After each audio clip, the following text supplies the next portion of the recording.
একটা কথা বলি, এই রেস্টুরেন্টে আসার আগে আমি ভাবিনি আমার এক্সপিরিয়েন্সটা এমন হবে। আজকে চলে এসেছি ফুকোতে। আর অনেস্টলি বাইরে থেকে যতটা নর্মাল মনে হয়, ভেতরে ঢোকার পর ভাইবসটা তার চেয়ে অনেক বেশি ডিফারেন্ট। প্রথমে ঢুকেই যেটা চোখে পড়লো সেটা হচ্ছে পুরো ইন্টেরিয়র আর অ্যাম্বিয়েন্স। ফ্রেন্ডস বা ফ্যামিলি নিয়ে একটু চিল করতে চাইলে জায়গাটা বেশ সুন্দর একটা অপশন হতে পারে। কিন্তু আসল টেস্ট তো খাবারে। আজকে এক এক করে ট্রাই করলাম চিকেন স্ট্রিপস। এইটার প্রাইস ছিল মাত্র 250 টাকা। সেট মিল বি, এইটার প্রাইসও ছিল মাত্র 250 টাকা। ফোকো স্পেশাল মিট বক্স, এটার প্রাইস ছিল মাত্র 380 টাকা। আর ফ্রাইড চিকেন মোমো, এটার প্রাইস ছিল মাত্র 210 টাকা।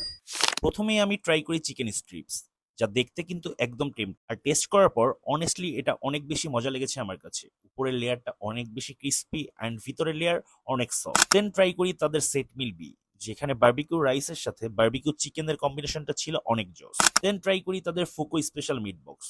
এটা ছিল আমার ট্রাই করা আজকের বেস্ট আইটেম। চিকেন অ্যান্ড সসেসে ভরপুর ছিল তাদের মিট বক্সটা।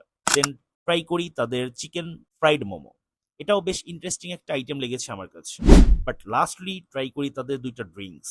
একটা জিনিস ছিল নোটিস করার মতো, তাদের ফুডের প্রেজেন্টেশনটা বেশ সুন্দর। এখন আসি সবচেয়ে ইম্পর্টেন্ট পার্টে, দাম অনুযায়ী ফুড কেমন। আমার কাছে ওভারঅল এক্সপিরিয়েন্সটা বেশ স্যাটিসফাইং লেগেছে। বিশেষ করে তাদের মিট বক্সটা আমি ডেফিনেটলি আবার ট্রাই করব। তো ফুকোকে আমি কত দেব?